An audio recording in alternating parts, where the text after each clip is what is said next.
खुलुमबाय स्टुडियोआव आं उदांस्रि मुसाहारि मावफुं सोद्रोमा राकेश ब्रह्मनि बाखनायजाथाव हाबाफारि गावनि एसपिनि रां बाहायनानै भांग्रिकुसि एफआरसिनि सिङाव थानाय गणेशगुरी सुबानि लामायाव सेन्ड ग्रेभेल गारनानै होदों मावफुं सोद्रोमा राकेश ब्रह्मआ।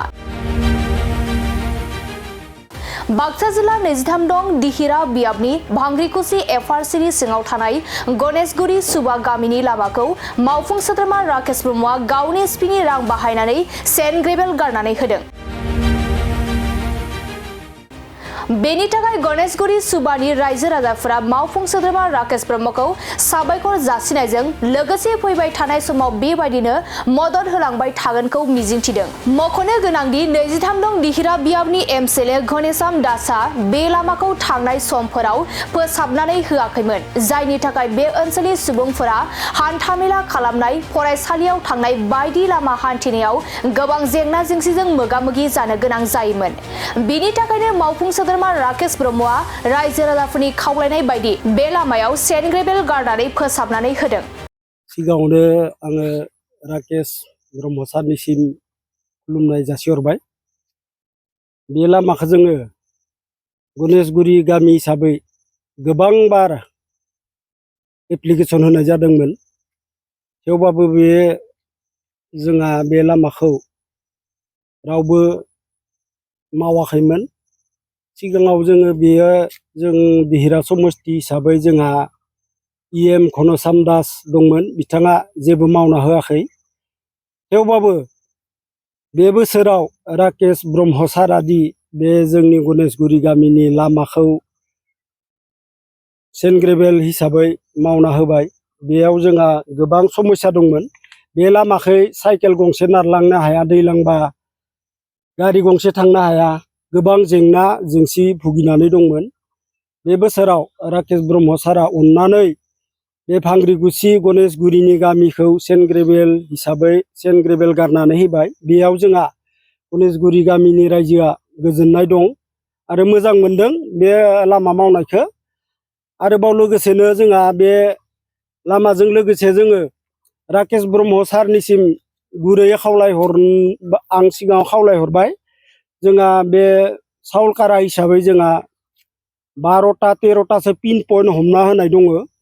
बे लामाखिनिखौ सारा मावना होगोन होनना जोङो आसा खालामनानै नेनानै दङ। बेयाव जोंहा गोबां 12टा पिन पइन्ट हमना होनाय दं, जेन बि पिन पइन्ट खिनिखौ सारा फिलआप खालामनानै होयो। लोगोसेनो जोंहा बे लामानि थाखाय गोबां गामिनि मानसिफोरा आंनिसिम सम सम फन हरबाय थायो, जोंनिखि माला फैगोन बेखौ नेनानै दङ। बेनिखायनो आङो गामिनि रायजोनि जानानै सिगाङाव राकेश ब्रह्म सारखौ साबायखर जासिनाय थाबाय।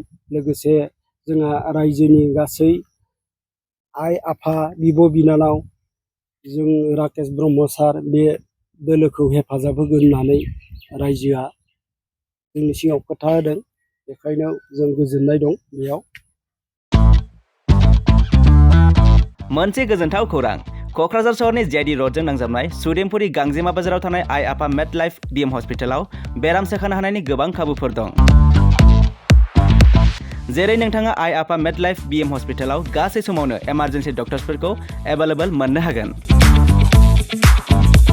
आरो बेयाव medical laboratory, pharmacy, paediatrics, medicine, gynaecology, radiologist, surgery, dental, cardiology, gastroenterology, urology, dental x ray, play area, x ray, sonography, OT, थामहिनबा अपारेटिं थियेटार, आइसिइउ आरो एनआइसिइउ, पिआइसिइउफोरनि डक्टरफोरा एभेलेबल दं। लोगोसे normal delivery, C sections, gall bladder stone, kidney stone, appendix आरो हार्नियाफोर बेराम जानायफोरखौ operation खालामनायनिबो सुबिदा दं।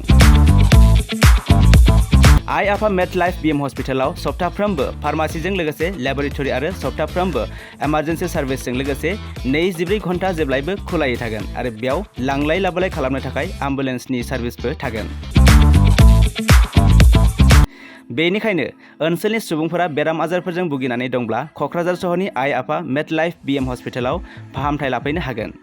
लोगोसे नोंथाङा 9101655430 एबा 8822688026 बे जानबुं नम्बरनि गेजेरजों थोंजों कल खालामना आबुङै खौरां लाहरनो हागोन।